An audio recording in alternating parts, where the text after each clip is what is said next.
കോൺഗ്രസിനെതിരെ വീണ്ടും ഒളിയമ്പുമായി working committee അംഗം ശശി തരൂർ. വിയോജിപ്പുകൾ തെരഞ്ഞെടുപ്പിന് മുൻപാകണമെന്നും തെരഞ്ഞെടുപ്പിന് ശേഷം രാജ്യനന്മയ്ക്കായി ഒന്നിച്ചു നിൽക്കണമെന്നാണ് തരൂർ സമൂഹമാധ്യമത്തിൽ കുറിച്ചത്. US പ്രസിഡന്റ് ഡൊണാൾഡ് ട്രംപും ന്യൂയോർക്ക് നിയുക്ത മേയർ സൗഹാൻ മംദാനിയും നടത്തിയ കൂടിക്കാഴ്ചയിൽ നടത്തിയ പ്രതികരണത്തിലാണ് തരൂർ കോൺഗ്രസിനെതിരെ ഒളിയമ്പെഴുതത്. ഇങ്ങനെയാണ് ജനാധിപത്യം പ്രവർത്തിക്കേണ്ടത്. തെരഞ്ഞെടുപ്പിൽ നിങ്ങളുടെ കാഴ്ചപ്പാടുകൾക്കായി തടസ്സങ്ങളില്ലാതെ ശക്തമായി വാദിക്കുക. എന്നാൽ എപ്പോഴാണോ അത് അവസാനിക്കുന്നത് അപ്പോൾ മുതൽ ജനങ്ങൾക്ക് വേണ്ടി, രാജ്യത്തിന്റെ പൊതു താൽപര്യത്തിന് വേണ്ടി സത്യപ്രതിജ്ഞ അനുസരിച്ച് പരസ്പരം സഹകരിച്ച് പ്രവർത്തിക്കുകയാണ് വേണ്ടത്. ഇന്ത്യയിലും ഇങ്ങനെ കാണാനാണ് ഞാൻ ആഗ്രഹിക്കുന്നത്, തരൂർ എക്സിൽ കുറിച്ചു. കൂടാതെ ഇന്ത്യയിലും സമാനമായ രീതി സ്വീകരിക്കാനാണ് തന്റെ ഭാഗത്തു നിന്നുള്ള ശ്രമങ്ങളെന്നും തരൂർ പറഞ്ഞു. ന്യൂയോർക്ക് മേയർ തെരഞ്ഞെടുപ്പ് സമയത്ത് പരസ്പരം രൂക്ഷമായ വാക്കുകൾ ഉപയോഗിച്ചവരായിരുന്നു എതിർചേരിയിലുള്ള ട്രംപും മംദാനിയും. എന്നാൽ തെരഞ്ഞെടുപ്പിന് ശേഷം വൈറ്റ് ഹൗസിൽ സൗഹൃദം പങ്കിടുന്ന ഇരുവരുടെയും ചിത്രം സോഷ്യൽ മീഡിയയിലടക്കം ചർച്ചയായിരുന്നു.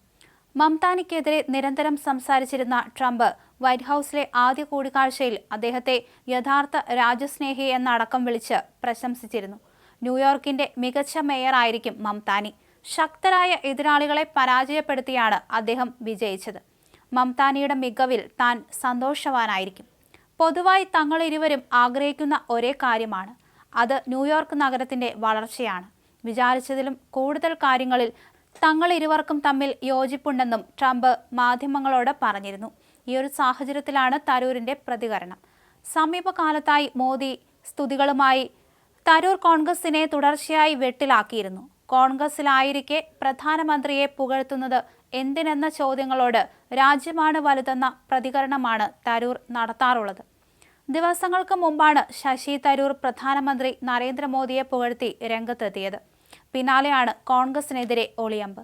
രാംനാഥ് കോയിങ്ക പ്രസംഗ പരമ്പരയിൽ പ്രധാനമന്ത്രി നടത്തിയ പ്രഭാഷണത്തെ പ്രകീർത്തിച്ചാണ് തരൂർ രംഗത്തെത്തിയത്. മോദിയുടെ പ്രസംഗം ഒരു സാംസ്കാരിക ആഹ്വാനമായും സാമ്പത്തിക നിലപാട് മികച്ചതായും തനിക്ക് അനുഭവപ്പെട്ടെന്ന് ശശി തരൂർ വ്യക്തമാക്കി. ഡൽഹിയിൽ നടന്ന ഒരു സ്വകാര്യ ചടങ്ങിലേക്ക് തന്നെ ക്ഷണിച്ചിരുന്നതായും ചടങ്ങിൽ പ്രധാനമന്ത്രി വികസനത്തിന് വേണ്ടിയുള്ള വ്യഗ്രതയെക്കുറിച്ച് സംസാരിക്കുകയും ചെയ്തുവെന്ന് തരൂർ തന്റെ എക്സ് പോസ്റ്റിൽ കുറിച്ചു. കൊളോണിയലിസത്തിന് ശേഷമുള്ള മാനസികാവസ്ഥയിൽ നിന്ന് മുന്നോട്ടു പോകണമെന്ന് പ്രധാനമന്ത്രി വാദിക്കുകയും ചെയ്തതായി ശശി തരൂർ എക്സ് പോസ്റ്റിലൂടെ പറഞ്ഞു. കോൺഗ്രസ് നേതൃത്വത്തിന്റെ അപ്രീതിക്ക് വഴിവെച്ച് ഓപ്പറേഷൻ സിന്ദൂർ പ്രതിനിധി സംഘത്തെ നയിക്കാൻ മോദി സർക്കാർ തരൂരിനെ വിദേശത്തേക്ക് അയച്ചത് കോൺഗ്രസും തരൂരും തമ്മിലുള്ള അകലം വർദ്ധിപ്പിക്കുന്നു.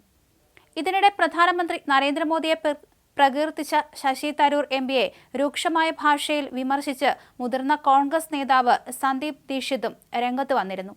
തരൂരിനെ ഹിപ്പോക്രാറ്റ് എന്ന് വിളിച്ച സന്ദീപ് എന്തിനാണ് നിങ്ങൾ ഇപ്പോഴും കോൺഗ്രസിൽ തുടരുന്നതെന്നും ആരാഞ്ഞു.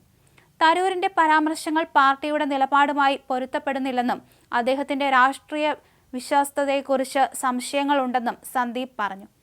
കോൺഗ്രസ് അടിസ്ഥാനപരമായി എതിർക്കുന്ന നയങ്ങളെ പ്രശംസിച്ചതിനാണ് സന്ദീപ് തരൂരിനെ ഹിപ്പോക്രാറ്റ് എന്ന് വിശേഷിപ്പിച്ചത്. രാജ്യത്തെക്കുറിച്ച് ശശി തരൂരിന് കാര്യമായി അറിവുണ്ടെന്ന് താൻ കരുതുന്നില്ല. നിങ്ങൾക്ക് കോൺഗ്രസിന്റെ നയങ്ങൾക്കെതിരെ നിൽക്കുന്ന ആരെങ്കിലും രാജ്യത്തിന് വേണ്ടി നല്ലത് ചെയ്യുന്നുവെന്ന തോന്നലുണ്ടെങ്കിൽ ആ രാഷ്ട്രീയം പിന്തുടരുകയാണ് വേണ്ടത്. അല്ലാതെ എന്തിനാണ് കോൺഗ്രസിൽ തുടരുന്നത്? MP ആയതുകൊണ്ട് മാത്രമാണോ? ദീക്ഷിത് ചോദിച്ചു. BJPയുടെയും പ്രധാനമന്ത്രിയുടെയും നയങ്ങൾ സ്വന്തം പാർട്ടിയുടെ നയങ്ങളെക്കാൾ നല്ലതാണെന്ന് തോന്നുന്നുവെങ്കിൽ നിങ്ങൾ അക്കാര്യം വിശദീകരിക്കണം, അല്ലെങ്കിൽ നിങ്ങളൊരു ഹിപ്പോക്രാറ്റാണെന്നും സന്ദീപ് പറഞ്ഞു.